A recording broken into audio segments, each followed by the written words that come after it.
Amen. Shabbat shalom. How many feel like you've just spent time in his presence? Amen. And it doesn't matter what was going on. It doesn't matter the state that you came in, because once you've been in the presence of the King, all that just goes away. Amen. One of the things that I felt like as I began to study and prepare of what he would have me to share, the basic message and thought that it just continually was being reiterated was he has plans for his people. Amen. How many of you realize that those plans, Jeremiah 29:11, are for good and not for evil? His plans are not based on what may be going on in our lives. His plans are not based on what may be going on in the world, what the enemy's attempting to do, the beast system, all the events that are coming upon us like a runaway locomotive. His plans are not based on that. His plans are based on what he etched in the heavens at creation for his people. Amen.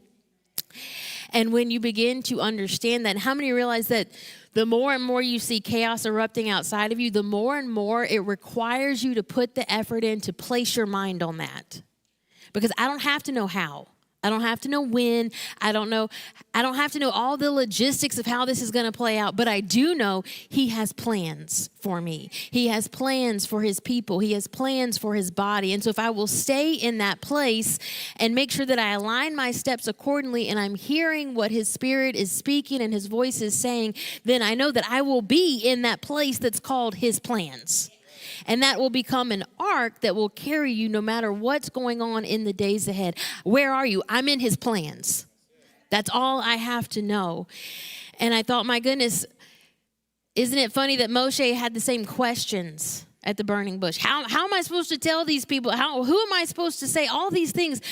How many realize that sometimes our finite minds get in the way? You're standing before a bush that is burning, that's not burning up, that's on fire, before the presence. You've been told to take off the sandals from off your feet, and yet we still have these questions. How exactly is this going to work out? As if it's up to me to know that and me to figure all this out and have these moving parts. And Yahweh's answer is something that continually goes through my mind. He answers with his name. Who am I supposed to say that sent me? And his name was not just, this is who sent you. His name was, this is how it's going to happen. This is the promise. This is the covenant. This is the character of who's calling you out. He answers, Ayeh, Asher, Ayeh. I am that I am. I was that I was, and I will be what I will be. And whenever you begin to focus and understand, my goodness, our language can't even contain who he is. How does he respond? He responds in something that can't be contained, that can't be put in these boundaries that our finite minds want to define him as. Instead, he makes a promise, and I believe that promise entails that each individual that walks in covenant with them, there's an aspect of his character that has been reserved and will be revealed in your life. I will be what I will be. In other words, you may know aspects of his character that I will never know, because that was reserved for specifically you in the situation and the moment that you needed it. And that's what he reserved it for. Ayeh, I am in this moment what you need. And so as I began to think on that, I thought, my goodness, as we're faced with the days ahead and we see the things going on around us, this generation will know an aspect of the character of Yahweh that no generation before us ever experienced, because it was not needed then. It's an aspect of his character and identity of who he is that has been stored up, hidden, reserved specifically for this hour, that's going to be revealed among his people, fulfilling the promise he told Moses all the way back at the burning bush. I will be what you need me to be. Amen. And with that, that's all. It sums up everything. It just sums everything up. What's going on in the days ahead? What's coming down the horizon? How are we going to make it? How are we going to survive? He will be what you need him to be. Amen. And that's the hope that we have in him. And with that said, that's the message that I believe is encapsulated in this Torah portion. Eikev, on the heel of. It could literally be translated at the end. Who's he speaking to? Those at the end. at the end, the heel generation, the very last one, the last thing that's going to be seen, you're going to need these instructions. You're going to need this hope. You're going to need this line to hold on to. It's taken from Deuteronomy chapter 7, verse 12, that goes through chapter 11, verse 25. And it takes place in the midst of the final speech of Moses to the children of Israel. He's speaking to the generation that's going to enter the promised land. They're admonished to wrestle like Jacob with the mitzvot, with the judgments, with the commandments, to keep them, to guard them, lest they be removed themselves from access to their inheritance and the blessings, because it depends upon their obedience to that word, to that covenant, to the Torah. And as you begin to dive into the words of Moses, it begins to reveal this is a generation that has they've grown up in the wilderness. For the past 40 years, this is the generation. They exited as children, but they've been raised up and they've been given a task that the previous generation was incapable of doing. And so we find they have been allowed the wilderness season. Why? To stretch them, to grow their faith, to learn to hear the voice, to learn to follow, that when the presence moves, you move. Everything about their entire life has revolved around access to his presence. Unlike any other generation outside of that wilderness experience, their entire lives revolved around that tabernacle. It revolved around his presence. They knew nothing else. Outside of this is death. As long as you have access to this, you're in the place of refuge. There is life and there is provision. The moment you step outside of the camp, there's some waiting on you, and it's not good.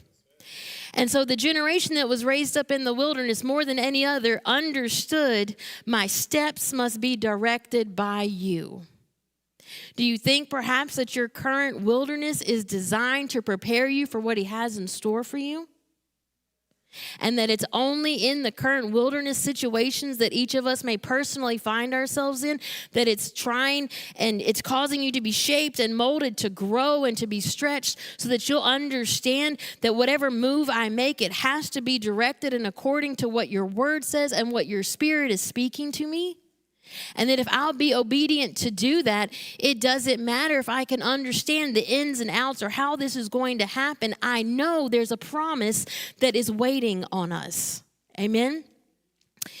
And we find these words, they echo through the years, and they speak just as surely to you and I today as they did to those that were standing there.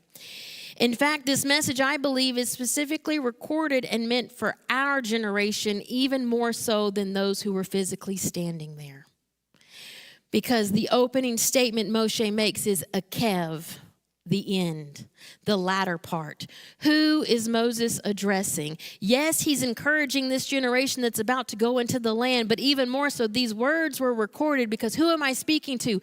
The Eikev generation, the one at the end, the one who will come the latter part.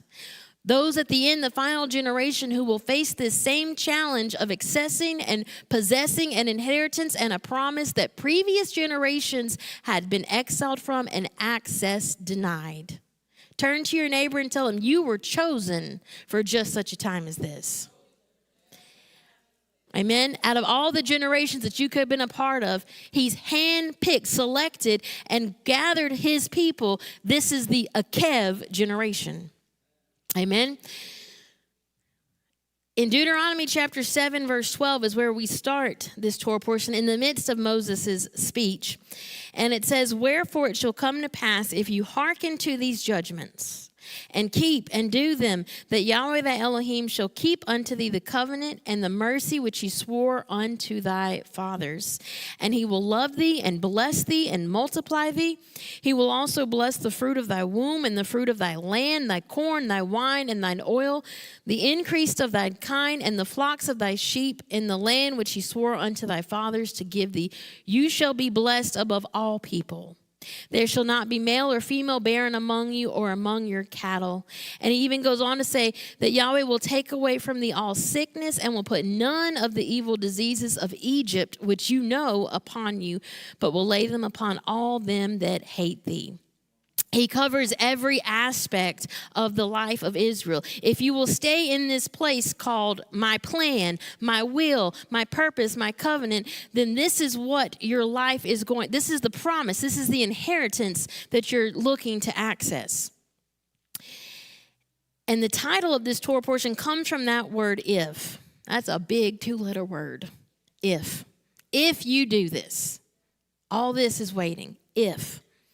And we find that the play on words here, Eikev, if, it cannot be ignored, the connection that it has to the name Jacob, Yaakov. It's the same root stem. And so I want you to keep this in mind as we continue to go through this. Eikev, the Eikev generation, the last generation. It's literally the Jacob generation. Let's look at this term, if. Strong's number 6118, Eikev. And it's translated as meaning consequence, because, the end, the latter part of anything. It can also infer wages or reward as the end result of labor. You're the reward. Can you imagine that? The last generation is the end result of the labor that has taken place all the way up until this point, that you're the reward, the inheritance, his people that he's been waiting and looking for.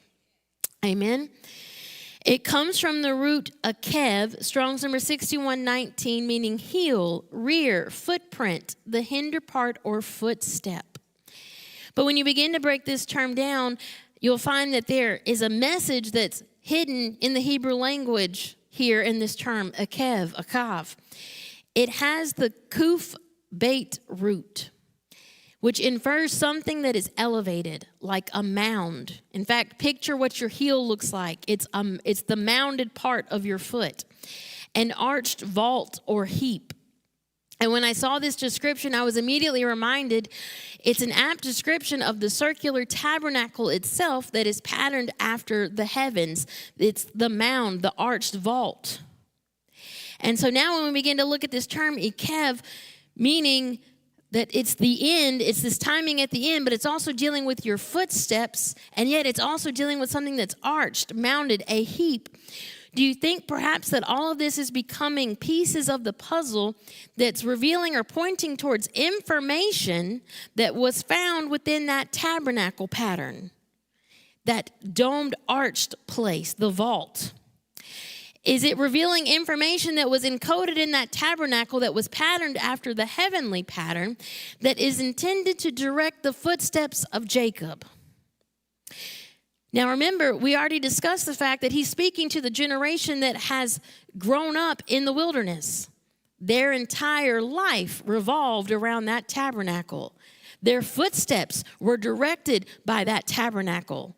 The moment the presence began to move, the pillar of fire and the cloud began to move, the tabernacle followed, and so did they. Their footsteps followed the presence. Their footsteps followed the tabernacle. And so now when you look at this term, Eikev, do you think perhaps that Mosheh is speaking to the generation at the end who we've become so far removed from our footsteps being dictated to by his presence?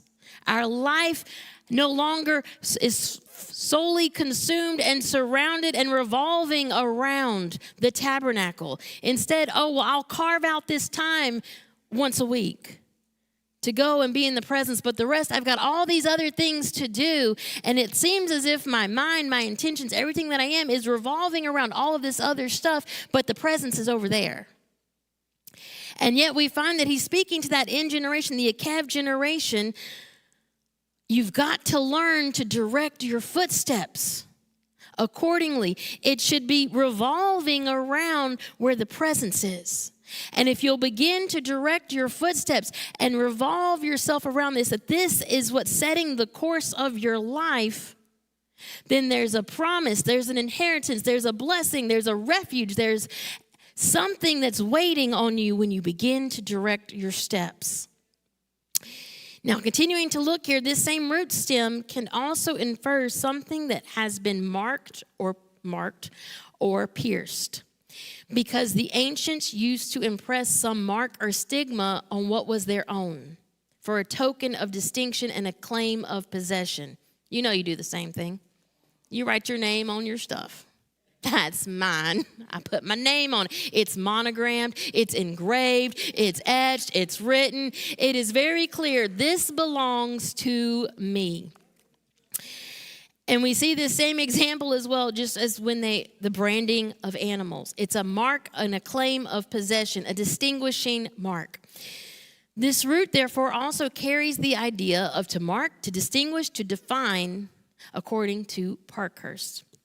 And so now you can begin to understand, wait a minute, all these are pieces that are coming together in this puzzle. That if I will direct my footsteps accordingly to whatever is being revealed in that tabernacle pattern, in the patterns of the heaven, this must be something to do with the pathway that's directing my steps. That if I will do so, then I'm going to be having a distinguishing mark upon me, a token of distinction. And it shows that I belong to something and to someone. I'm a part of someone's house. And I am being sealed, distinguished, and defined in the midst of a time when others may be being marked for something else. What is the Hebrew revealing?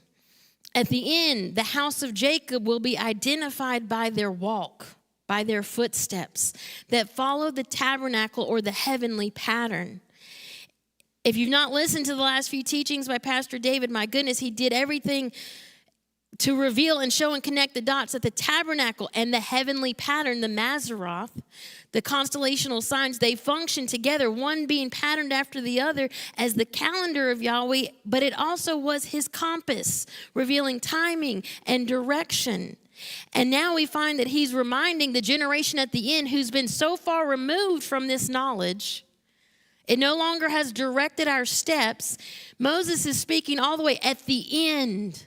If you will direct your steps accordingly, you'll be given a mark of distinction, a sign that indicates whose possession you are and that you belong to the king. This is going to be an identifying factor in the days ahead of whose house you belong to.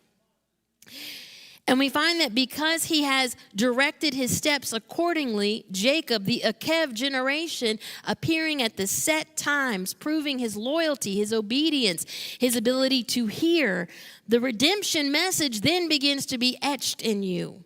It's that distinguishing factor, that distinguishing sign that's being impressed into who you are. You become a mirror of it. That's why the whole focus on that pattern of the tabernacle, the tribes aligned around it are mirroring what's written in the heavens. Why? It's not just to be like, oh, wow, look, that's a really cool thing to talk about. Look, the banners match what's in the heavens. Isn't that just neat? No, the redemption message is written in the heavens and it's being pressed upon the camp of Israel. It's an identifying mark, a factor, a sign that everywhere they went, all the other nations looked and saw, my goodness, that's the one that's written about up there. It's emblazoned upon them. In fact, as we continue to look at this, the ayin kuf root, so we looked at the kuf bait of Eikev, the ayin kuf root means to confine, to straighten, to compress. It indicates a battlement round the roof of a house to confine people from falling off. It's a boundary line of protection. In other words, he's revealing to you, if you will direct your footsteps accordingly and begin to walk this path with me in unity, that you find yourself within a protective barrier, within a boundary line. Why? Because you got a tendency to fall off. You got a tendency to go the wrong direction. You've got a tendency to be wayward, end up way over here. And so he says, I'm going to give you this boundary line. I'm going to give you this protective fencing, if you will. And if you will willingly just direct your steps, you'll find yourself inside of this. And this boundary line will make sure that your steps are being directed accordingly. Is this revealing the purpose of the appointed times of Yahweh, his calendar, that if Jacob will direct his steps accordingly, he remains within a boundary line that affords him protection and marks and seals him?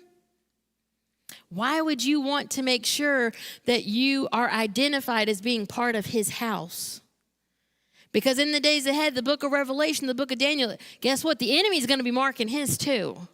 He's going to be sealing the ones that belongs to him. And so it's not going to be, well, I'm just neutral. I just don't belong anywhere. I'm just going to be a wanderer. No, you're immediately, all right, then you immediately are going to be going into that camp. And so now you can begin to understand it's very significant and important that I understand how to be sealed, how to be a part of this, how to be in this protective boundary place, because it also infers that if I'm in this boundary line, guess what a boundary does? And a fence or a wall, it will keep things in. It will keep me from falling off, but it's also going to keep other things out. And so now as all of this devastation and the enemy is just vomiting out all of these things that he has intended in his wrath and in his anger, well, you go ahead. You go ahead and you go pitch your tantrum, throw your fit. I'm in this place that there's a boundary line, and so it's not going to come nigh my dwelling anyway. Amen? Now this term Eikev that's seen here in Deuteronomy, if, at the end, on the heel, is first seen in Genesis chapter 22, verse 17 and verse 18. And it's a chapter that's dealing with Abraham. And Yahweh's speaking, and he says that in blessing, I will bless thee. And in multiplying, I will multiply thy seed as the stars of the heaven, and as the sand which is upon the seashore. And thy seed shall possess the gate of his enemies. And in thy seed shall all the nations of the earth be blessed, because, Eikev, thou hast obeyed my voice. And now, in context, we find this statement is made to Abraham upon his willingness to offer up Isaac.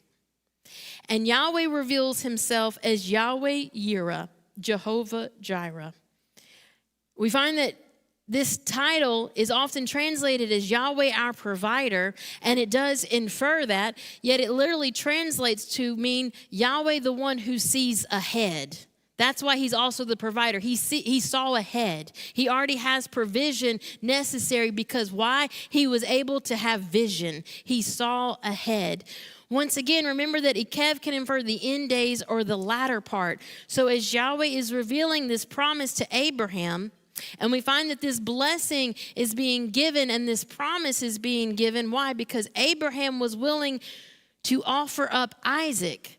And it seems to indicate when Abraham was willing to do that, Abraham had some understanding about what was written in the heavens.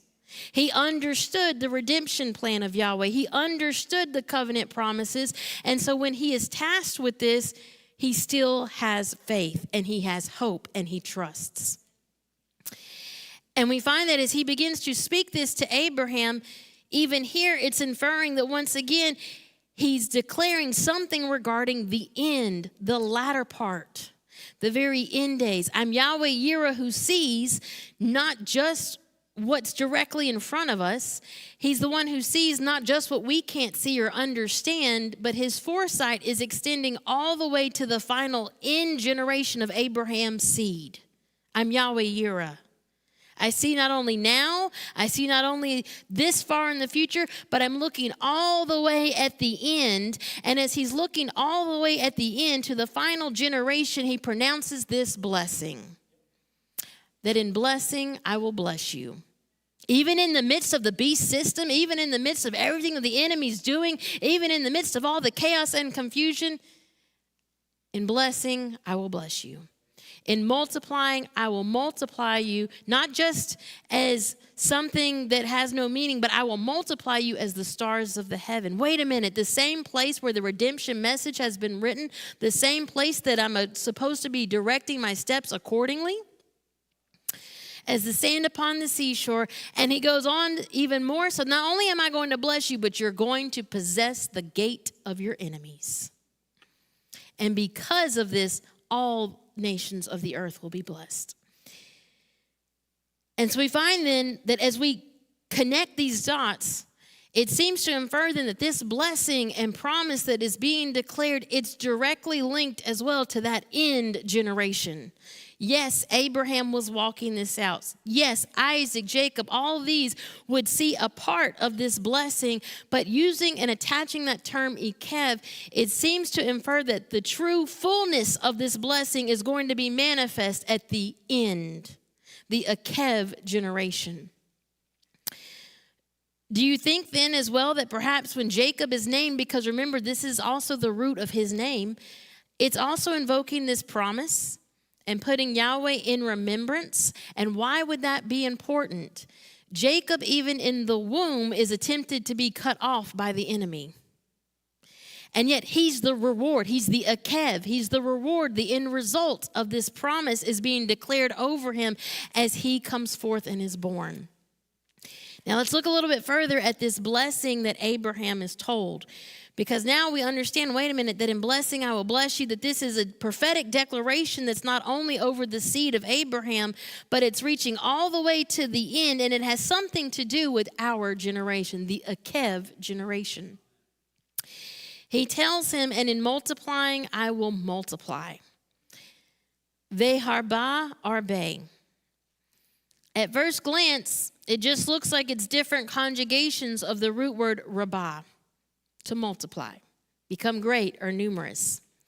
And yet this same phrase is first seen in Genesis chapter 3, verse 16. Unto the woman he said, I will greatly multiply, harba arbe, thy sorrow and thy conception. And you'll find that this statement that's made to Isha is directly connected to the war that has just been declared between the two seed lines. Because this is after the fall, when Yahweh arrives on the scene and begins to issue judgment. And in verse 15, he declares this battle between the two seed lines, the seed of the serpent, the seed of the woman. Well, isn't this interesting? Because this war is manifested in the very womb of Rebekah between Jacob and Esau.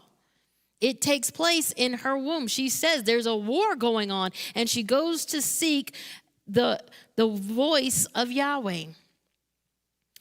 Now let's look at this, because obviously this blessing, and in blessing I will bless you, and in multiplying I will multiply you, it goes beyond now just being a fruitful, large family lineage that Abraham's being promised, but it has something to do with the redemption plan that he has for the house of Abraham. It has to do with possessing the gates of the enemies, and it has to do with the battle between the seed lines. Now let's look at this term, the first one, harba. Harba is formed from two root stems, Hey Resh and Beit Hey. The Hey Resh, Har, mountain. The Beit Hey stem infers in her. So there's something about the bride, the one that will womb the seed, and a mountain. When you break down this word a little further, harba, you'll find that letter beit, which represents the house or the bride, is stuck in the midst of the root hey, resh, hey, hara, meaning pregnant or pregnancy. And so it seems to be revealing the intent of Yahweh to bring his people at a future date to the mountain, Mount Sinai, for them once again to receive his word, his seed, to bring forth the fruit of his name and be formed into his image. And so as he begins to declare all the way back in Genesis chapter 3 that he's going to greatly multiply the sorrow and the conception, in the midst of that judgment, it's also reminding and revealing them that I've got a plan and I'm going to bring you at a set time to a set place in order for you to receive my word and the seed within you again. Yet simultaneously, we find the enemy understands this intent and attempts to pervert this blueprint. Because how many realize that the watchers as well chose to descend upon a mountain, Mount Hermon, to propagate the serpent seed line? Because remember, this has everything to do with the battle between these two seed lines, both of them attempting to establish a kingdom, both of them attempting to seal, mark, and identify this one belongs to my house. We find it begins to paint the picture of set times at a mountain, both for the purpose of receiving seed and for the purpose of establishing kingdom dominion. In fact, it seems that the enemy is so hung up on this that we find him declaring in Isaiah chapter 14, verse 13, about his intentions. For thou hast said in thine heart, I will ascend into heaven. I will exalt my throne above the stars of Elohim. I will sit also upon the mountain of the congregation, the Moed, the appointed times, in the sides of the north. And so as we continue to connect this, it seems then that if Jacob understands the message and the pattern written in the heavens, Part of that blessing, part of that promise is that his steps are going to be directed to arrive at the right mountain at the right time, and therefore receiving the right word, the right seed, and being marked and identified in the right way.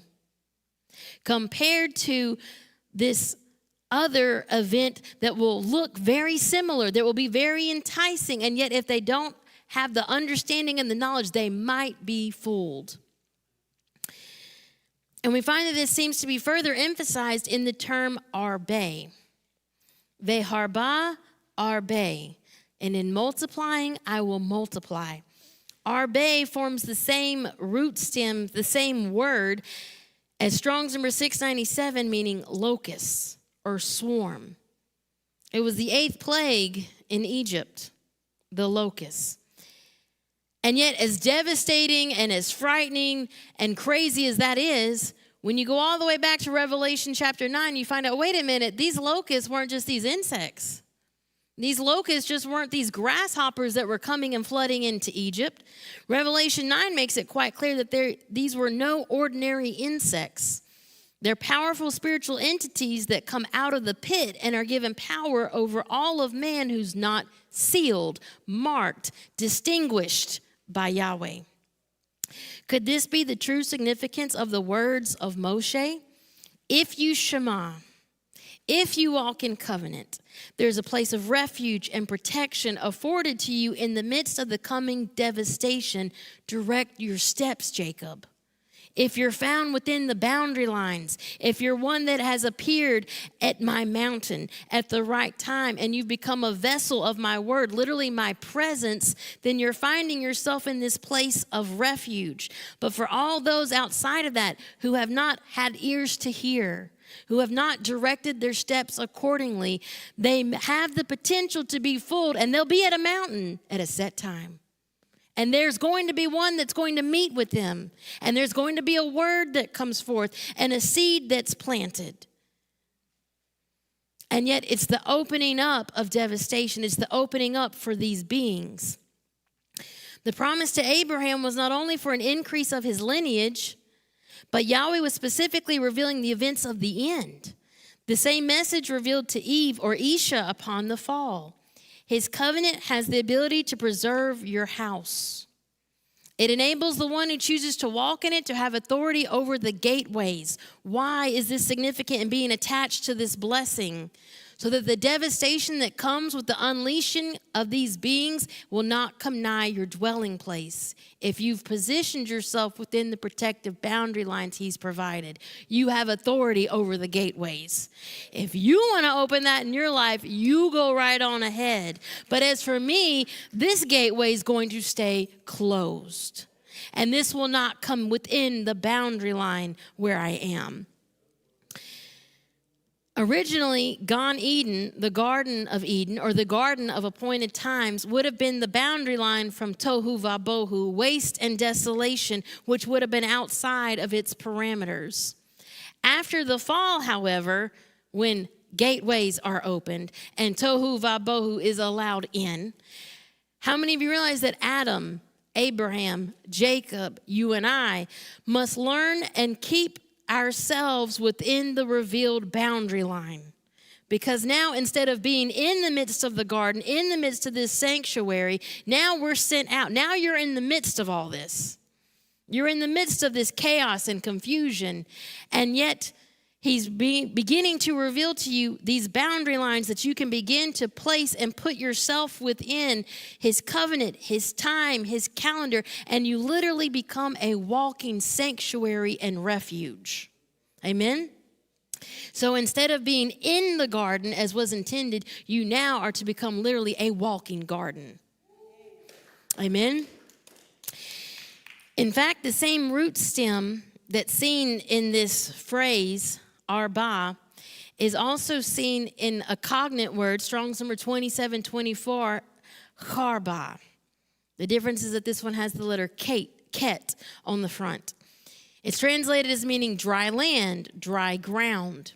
And it's quite interesting because if you follow along and you realize, wait a minute, when does this charba show up?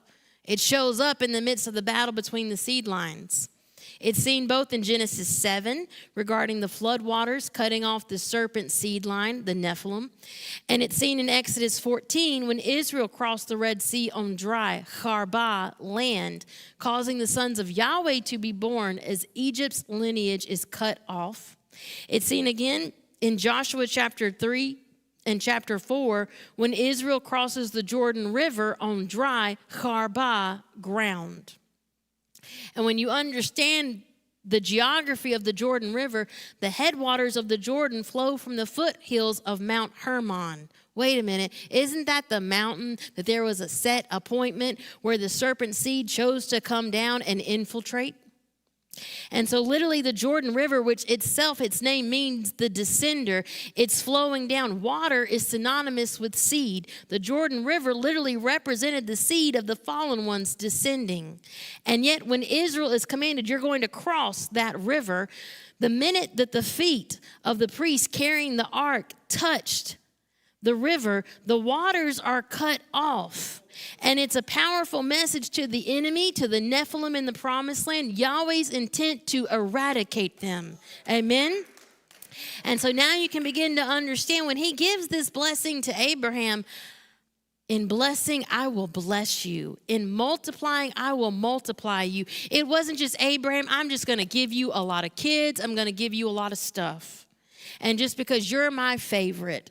That blessing had absolutely nothing to do with that. It had to do with the fact, Abraham, I'm choosing your lineage. I'm choosing your seed, your line, and you're going to be called to stand in the direct face of the enemy and relay the message. It's time for you to be cut off.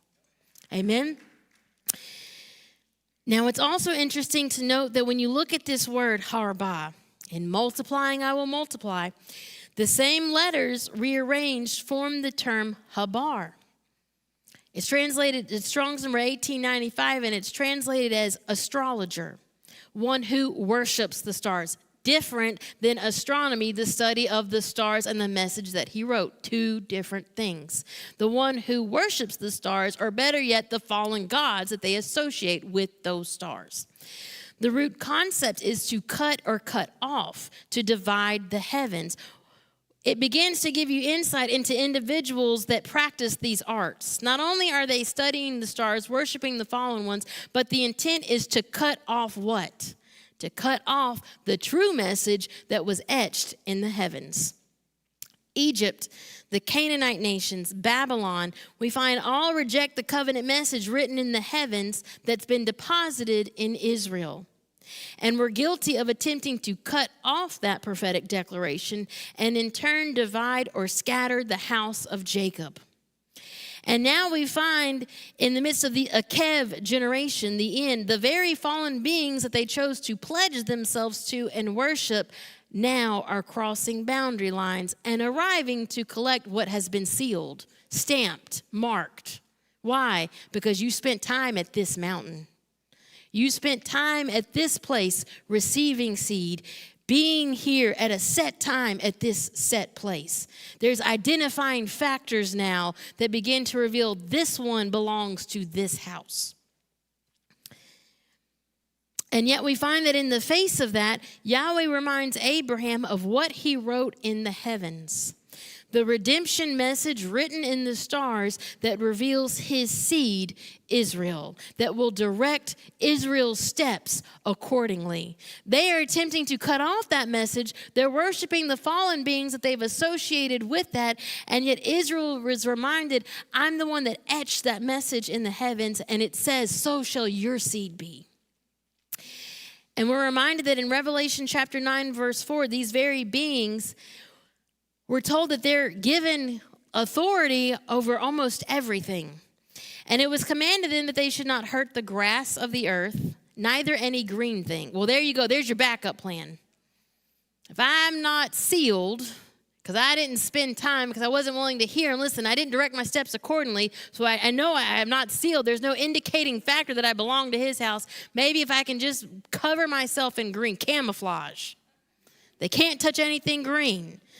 Neither any tree, but only those men which have not the seal of Elohim in their foreheads. I think a much better plan of action would be to make sure you've directed your steps accordingly and are sealed. Amen?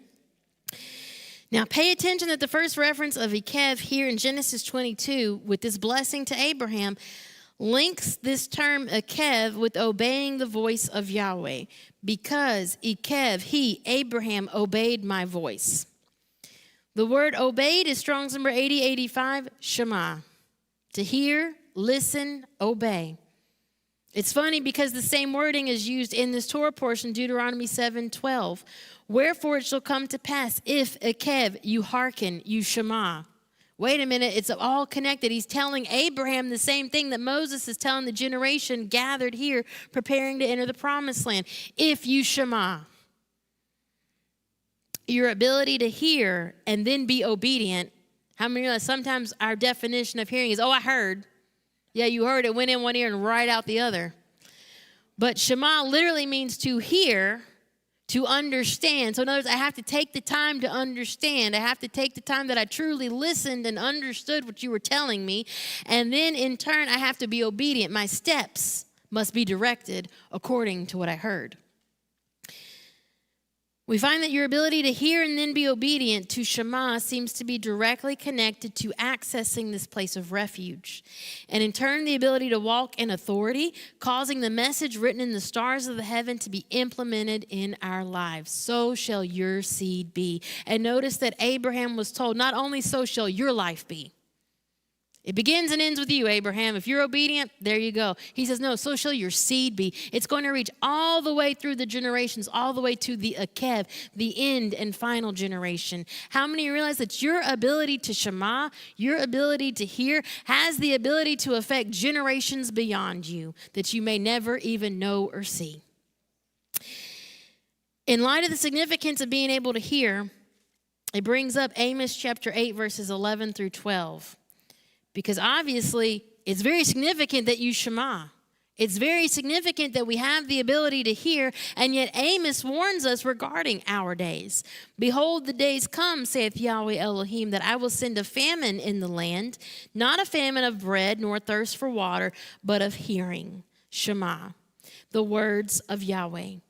And they shall wander from sea to sea, and from the north even to the east. They shall run to and fro to seek the word of Yahweh, and shall not find it. And yet your ability to Shema, to hear that word, is what is going to seal you in the days ahead. Your ability to hear is what is going to open the door, giving you access to the place of refuge and protection. And yet Amos warns that when these days come upon us, upon this generation, there is going to be a famine of hearing. Not many are going to be able to do so. Now, I thought it quite interesting that Amos highlights the search of those who have failed to hear as being the north and the east, not south and not west. With the context of what Amos is revealing, it would seem that these people, they're desperate, right? They're desperate. They're running to and fro. They're searching. Well, what about south? What about west? Why are you only looking north and east if you're desperate to hear? There's a famine of hearing the word, and they know that there's trouble on the horizon. And so I decided, well, what about these terms, north and east? Do you think that maybe it has more to do than just direction? Oh, they went north and east. They were too lazy to go. They got over it after that. Didn't care anymore. Or is there something about these specific directions, this wording that's being used here, north and east, that's revealing what these people are seeking? The word north is Strong's number 6828, Saphon, and it means north or northward, but it comes from the root Saphon, to hide, to treasure, to store up, and to conceal, the hidden place. East is Strong's number 4217, Mizrach, and it means place of the sunrise, east. Notice that it has the same root stem as Mazarot, the constellational zodiac signs. It comes from the root Zerach, which means to rise, come forth, break out, rise, or shine. And this root Zerach is first seen in Genesis chapter 32, verse 31, in regard to Jacob. And as he passed over Penuel, the sun rose upon him, and he halted upon his thigh. His walk changed. Jacob's walk, his footsteps were transformed as he became Yashar'el, Israel, the one who was prophesied in the heavens, the heir of Yahweh's promise. Amos reveals those who are unable or refuse to hear, seeking what has been secreted or hid in the stars, the regathering of the house of Israel, who alone has insight regarding the course of their house and access to a place of refuge in the face of the coming devastation.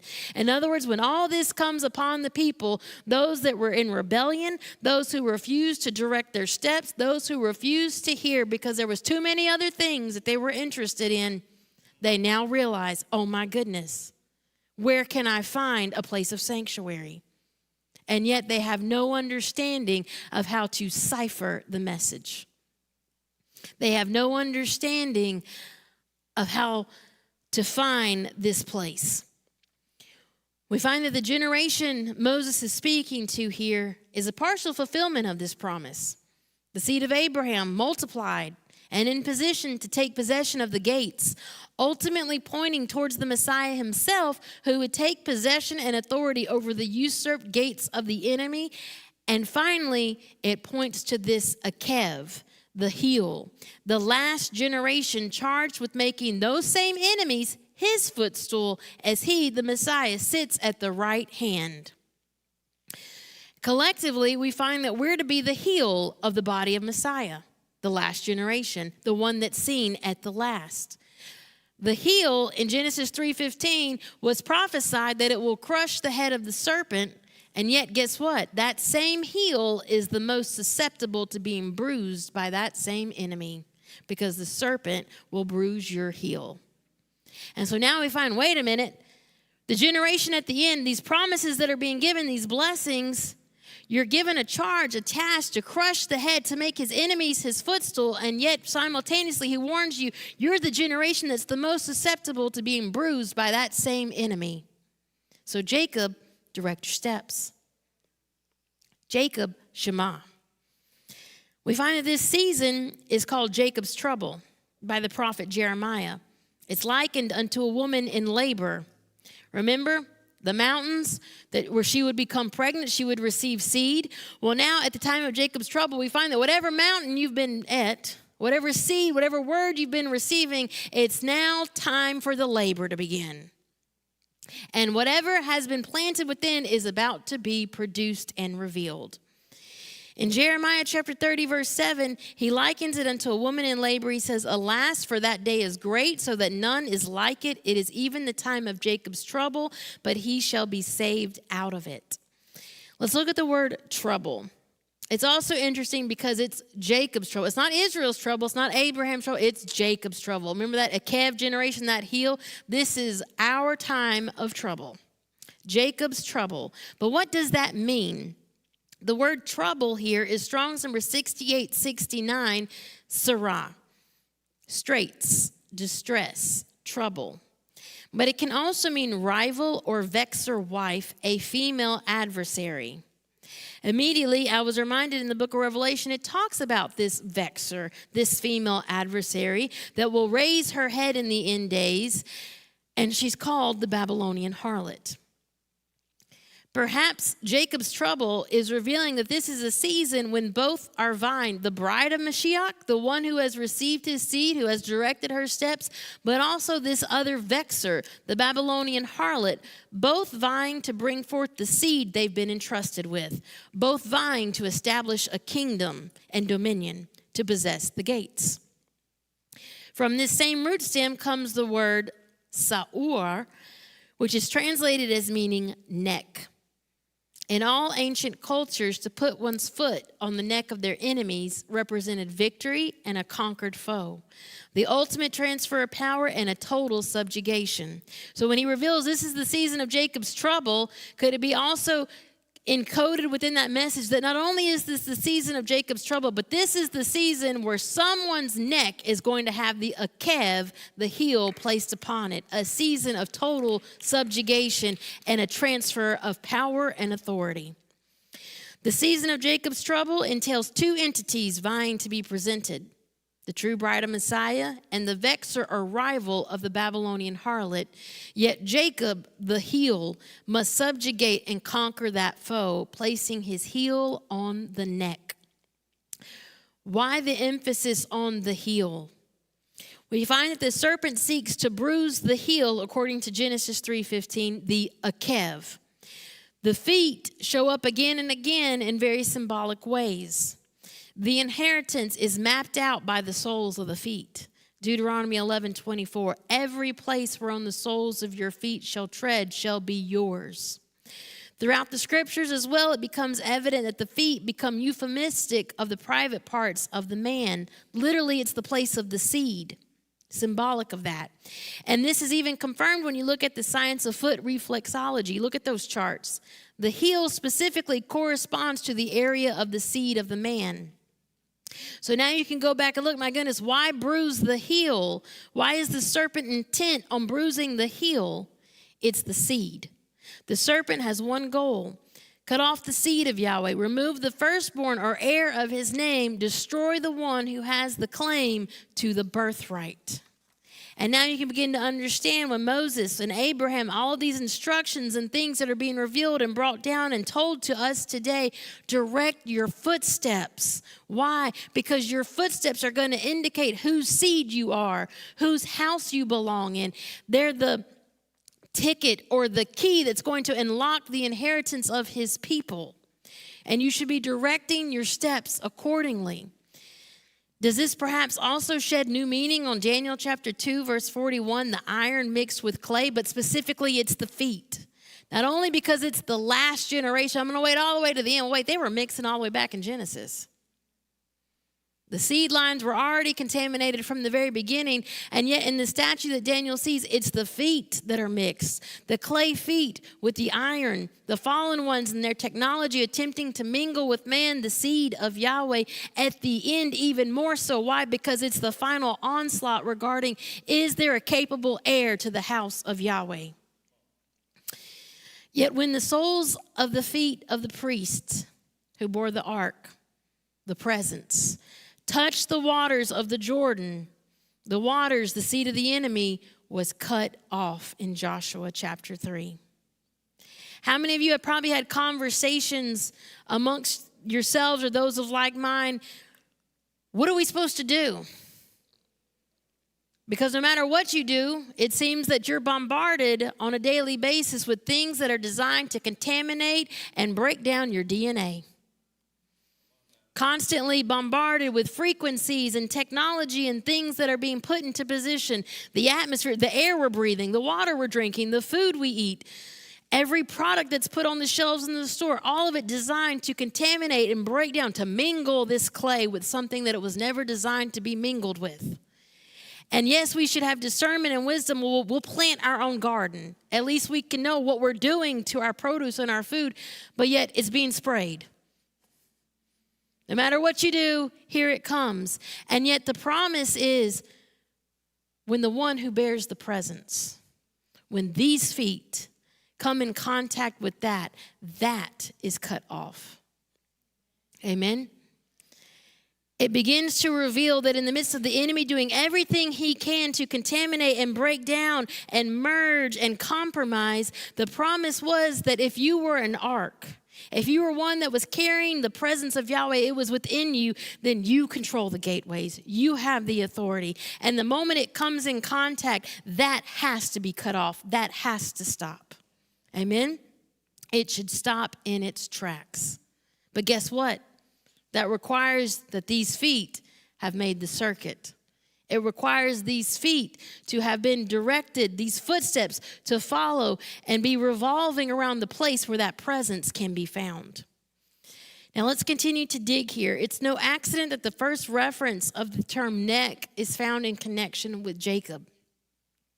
In Genesis 27:16, speaking of his mother, she put the skins of the kids of the goats upon his hands and upon the smooth of his neck. Rebekah covers Jacob with these skins, ensuring he receives the blessing from Isaac and not Esau. It is from this event that Jacob's name becomes forever connected with the idea of a usurper, a supplanter, due to Esau's exclamation. And yet Jacob's name dealt with the heel, the footsteps, the one who would walk accordingly, and also the one who caught the heel attempting to crush him. And yet we find of the two parents, Rebekah and Isaac, the scriptures clearly depict Rebekah as being more spiritually mature and obedient regarding the will of Yahweh, unlike Isaac, who depicts later in life a more carnal mindset favoring Esau over the chosen covenant heir of Jacob that was declared before they were ever born. Let's look at what she clothes Jacob in, because most people will say, well, this was a deceiving act. This is why Jacob experiences all the trouble, all of these things. But was it that, or was it something else? Ensuring, looking ahead, looking at the end, knowing a promise, and directing steps accordingly. Let's look at the word for skins. She put the skins upon his neck. Skins is Strong's number 5785, or, meaning skin or hide. This is only the second use of this term, the first being when Yahweh covers Adam with coats of skin. A covering provided for a season of exile ahead. Do you think Rebekah had understanding and knowledge and knew because she was shemaing, she was hearing and listening and understood Jacob, the house of Jacob, is going to go in a season of exile. And garments, a covering, a boundary line is necessary to protect him as he heads on to this season of exile. Here it's conjugated as orot, which are the same letters that form atar, Strong's number 6279, meaning to pray, to entreat, or to supplicate. The very term that's used to describe the prayers Isaac first voiced on behalf of Rebekah when she was barren. Rebekah's barrenness was an assault on the promise given to Abraham, an attempt to cut off the one who would possess the gates. And now, once again, when that same promise is in jeopardy, when that same battle is raging over who's going to possess the inheritance, the gateways, the blessing, the covenant of Yahweh, Rebekah covers Jacob, not just with skins of a goat, but with prayers intended to keep the promise from being cut off. As Jacob prepares for a season of exile, he is garmented with prayers to carry him through. This same root, atar, to pray, to entreat, or supplicate, is found in Zephaniah chapter 3, verse 10. From beyond the rivers of Ethiopia, my suppliants, atar, even the daughter of my dispersed, shall bring mine offering. Verse 10 follows on a verse that you should be very familiar with, Zephaniah 3:9, where he talks about restoring a pure language in the end days. The promised restoration of the pure language, why? In order for the true worshipers to return. As Jacob prepares for a season of exile, it's not only about his physical exile that he'll endure, but it's about the house of Jacob that will be dispersed and scattered and in exile for thousands of years. They're being covered and garmented and giving a provision that there's going to come a day that there's something that's going to be restored and it's going to cause you to return. Amen. We find that as Jacob prepares for a season of exile, he's reminded of the understanding and knowledge that should direct his steps and preserve his house so that he will return one day. There's a reason his language, the power of his word, is being restored. There's a reason his calendar appointments are being restored. There's a reason his covenant's being restored. Why? This is the means of your return. When you break apart this term, atar, to pray, you have the letter ayin. It means to see, to understand, but it's also the picture of a spring or a well. Building on this, you have the ayin tav root, which forms the word meaning time, a fit or proper time, an opportunity. It's from the root ad, ayin dalet, which is the same root as moed. Could it be revealing that there is a proper fit time for the well to flow, an opportunity for it to be released, the well of promises and blessings and restoration, and it's directly connected to the timing of the Moedim. And so now you can begin to understand, my goodness, Jacob, direct your steps accordingly. Why? Because if you're directing your steps accordingly and you're following and tracking the pattern, the timing, the place, you'll be at the right place at the right time when the well's unstopped. And you'll be the recipient of everything he's promised to restore. Building on this, the tav resh root on the end forms the root stem of words such as ta'ar, to be drawn, trace out, outlining, or can infer form or appearance. It's also the root stem of tor, to seek, to search out, explore, spy out. It can infer a standard that's been set. It would seem that Jacob is instructed to see and understand the outline of the plan of Yahweh that's been drawn out as he prepares to endure the journey and hardships ahead of him. He must measure up into the form of the stature of the man that he's seeing, to feel the form, to become the body of Mashiach, to line up to the standard that's been set. And we find that because Jacob in this generation, the Eikev generation, must deal with the enemies to possess the gates. And yet there's something about the timing of Yahweh, his calendar, the Moedim, these appointments, that contains within it insight that will preserve you. Set times when you have access to see the form, the appearance of Yahweh Yireh, the one who sees ahead. And you'll find that if you have positioned yourself in such a way that you're at those appointments, you're at those set times when the form of the man is being revealed and you see him and you have access to him, it's ensuring that as you go your separate ways and you continue on this journey, you've now become an ark with his presence within you. It's ensuring the presence is in here. Now let's look a little closer at the phrase Jacob's trouble. Remember, the term trouble is sarah, meaning vexer, rival, or distress. Once again, it's no accident it's first seen with Jacob. In Genesis chapter 35, verse 3 is the first time you see this word sarah. We'll start in verse 2. It says, "Then Jacob said unto his household and to all that were with him, Put away the strange gods that are among you, and be clean and change your garments."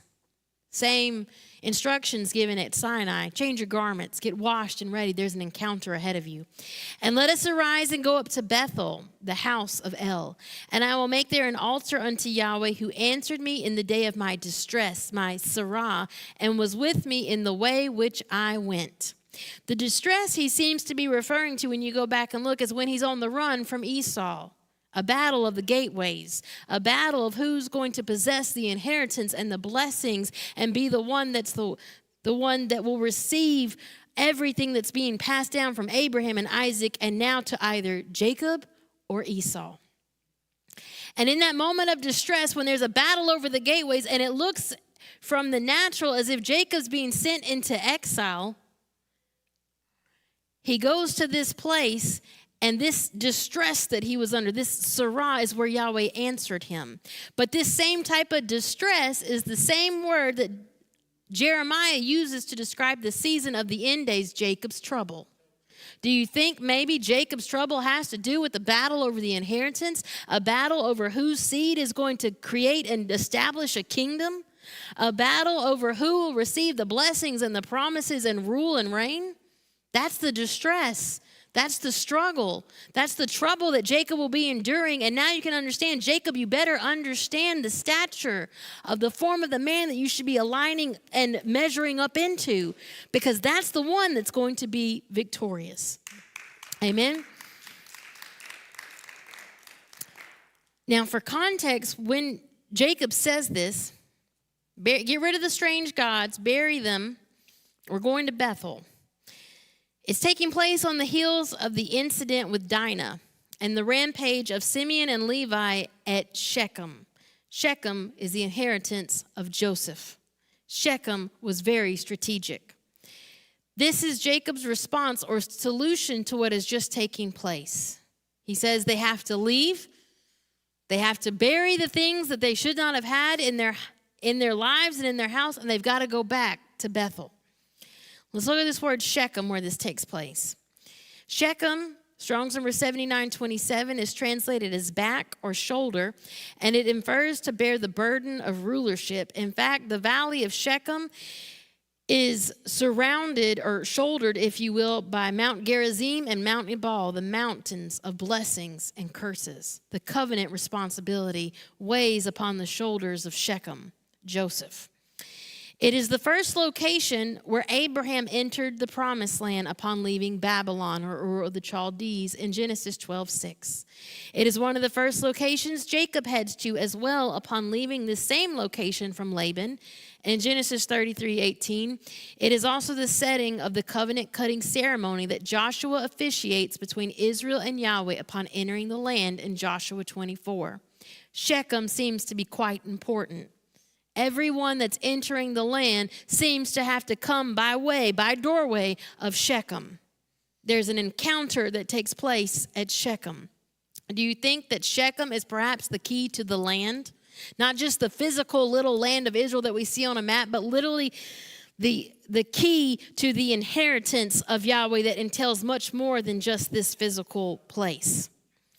Shechem has a numerical value or gematria of 360. The number of days of the covenant calendar of Yahweh. The very means and instructions Jacob is given regarding how he will survive in exile, set moments, appointments when Yahweh Yireh promises to be accessed. Israel is to remain within this circuit as part of their covenant obligations, therefore accessing a protected habitation from the devastation that the fallen ones intend to unleash. He's there. He's at Shechem. What happened? Disaster fell. All kinds of stuff takes place. We find that Dinah's compromised. Levi and Simeon go on a rampage. Now there is absolutely no peace in Shechem, and Jacob is forced to the point that he's like, we got to get out of here. We got to go back. We got to change some things. We got to take care of some things before I can come back here, literally to the key to my inheritance. Something has opened the door in the house of Jacob to allow destruction into this sanctuary. It's compromised his position of authority. And so he prepares to return to Bethel, where he first saw the ladder, Genesis 28, and had an encounter that changed his very DNA.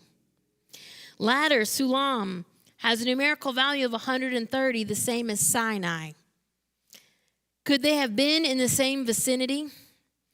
This location of Bethel is traditionally associated with another mountain, equally important, Mount Moriah, as well, where Abraham had an encounter where he offers up Isaac. All the above locations share the characteristic of being a gateway that was known to be accessed by Yahweh Yireh. Jacob is returning to restore the DNA of his house that has been compromised and allowed other gods entrance that has led to destruction. Could this be revealing the purpose of the coming season of Jacob's trouble? Yahweh is revealing the gateways that give us access to him. The restoration of his divine appointments, his calendar that provides insight and a place of refuge. The restoration of his language to understand, to walk in his authority, his power. Yet simultaneously, just like Jacob, we must deal with the compromises that we've allowed. The other gods that have set up camp that hinder our ability to walk in authority.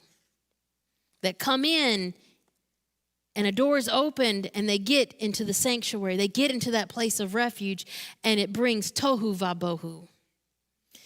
These strange gods can be traced back to Rachel, who stole Laban's images upon leaving the vicinity of Babylon. They were called the teraphim. The teraphim functioned as a symbol of the inheritance of Laban's house, which is why Laban is frantic when they're gone. They are a marker for authority and property rights within a family. These images, these teraphim, are closely associated with the ability to speak within rabbinical literature, as well as in the book of Jasher and Zechariah. Whoever listens to their words, they are their master. Shema, Jacob, who are you listening to, though? These idols are directly connected with firstborn birthright and inheritance, specifically the cutting off of another's birthright and status so that theirs can live, theirs can have dominion, theirs can be established. Connecting the dots, remember that Jacob's trouble deals with the vexer or the rival wife, Babylon. She wars to produce her seed, her inheritance, and see the seed of Yahweh cut off.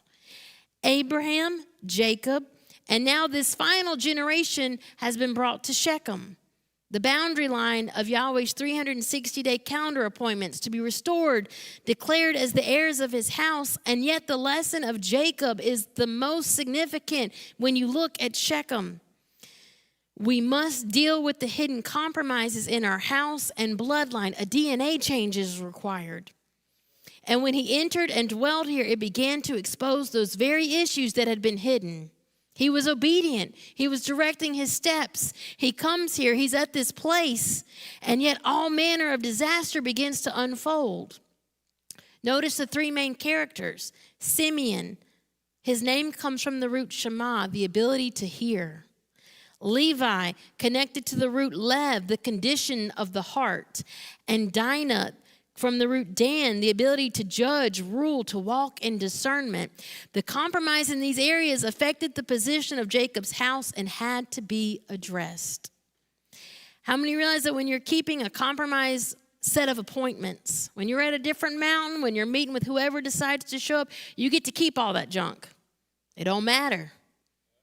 But when you're about to access the presence of the Holy One, it will require you to place yourself on the altar and allow the dross to be burnt up. And not only does it do this in the life of Jacob, but it begins to expose other areas, because Jacob didn't steal those teraphim. He didn't take those idols. He was firmly against it. In fact, he declares to Laban, if anyone did, let them be cut off and die right now. I want no part of that. And yet it was in the house. And so we find that it will bring to the forefront this season of restoration, this season of Jacob's trouble. It will bring to the forefront things that have laid hidden for generations. Maybe it had nothing to do with you. Maybe it was way back up in the bloodline, something that happened, a doorway that was open, hidden in the generations in the bloodline in order to wreak havoc later on. And yet when you're brought to this place, it comes to the forefront. Why? Because it has to be dealt with. It has to be broken off, because this is about being transformed into mature sons and daughters capable of handling the birthright. Jacob's trouble is about a war between those two inheritances, those two birthrights, those two entities that are vying for attention. And so when Jacob is at Shechem, it's no wonder all of this begins to come out. Why? Because there's another claim to a birthright in your house, Jacob. And now that you're here and you're claiming that you're going to be the heir to this, you're going to walk in this, you're going to shoulder the covenant responsibilities, it exposes these other areas. If that's so, all of this has got to be dealt with. All of this has to be cut off. All of this must be buried and removed and no more allowed to be in. We find that as Jacob does this, and as this generation will follow that same pattern, will become a force to be reckoned with that was prophesied and declared from the very beginning. The heel, carefully molded and shaped, tested and proven through the wilderness journeys and our exile, to become a vessel fit for the presence and authority of the Most High, prepared for one purpose: to crush the head and stand boldly in opposition to the vexer and the serpent seed, declaring boldly the faithfulness of Yahweh to his covenant promises. As a group of people, we're being brought to Shechem. Why do you think all of this knowledge that's been reserved, hid, sealed up by Daniel for just such a time as this? Zephaniah 3:9, a restoration of a pure language to serve him with one consent. The word consent is Shechem. The restoration of the pure language was to bring you to Shechem, to bring you to this boundary line, the key, the door to your inheritance. A restoration of his language, his calendar, his covenant. The Eikev generation is being brought here, and it's going to be weighed in the balance. And Jacob's trouble is going to cause all these things that have been hidden to come out. Why? It's got to be dealt with, because we're going to measure up to the stature of the man. The Eikev generation that's been reserved for just such a time as this. And so now, anytime the enemy comes along, or anytime you're bombarded with everything that the enemy is doing, the waste and desolation that's going on in the world around you, my goodness, all you have to do is remember, wait a minute, Yahweh declared a promise. And it was specifically for this generation in light of all this junk and mess. And he says, in blessing, I will bless you. And in multiplying, I will multiply you. and you will possess the gate of your enemies. And so instead of waiting all the way until the end until he comes back, he lets you know you should be operating and walking in this now. And it starts first with this one right here. It starts first with addressing the gateways and the things that we've been lax concerning. It starts first with making sure, am I directing my steps accordingly? What were the areas that are highlighted while Jacob is at Shechem? Are you hearing Simeon? Is your heart in the correct place, Levi? Are you walking in discernment and judgment and understanding how to be just in that, Dinah? And when you begin to look and investigate each of these areas of your life, I believe Yahweh, that's what he's been doing. He begins to show you, here's an area. You need to deal with that. And it's not because, why are you making me do this? This is uncomfortable. I don't want to have to do this. It's because I've got plans for you. And if you'll deal with these areas, you've been brought to this boundary line of Shechem. And you'll be enabled to come in, and you'll be able to be in this place that's a boundary line, a place of protection, a refuge. Regardless of what may come in the days ahead, you're being sealed. You're being marked, and you're being prepared. This is whose house you belong in. Amen. Shabbat shalom.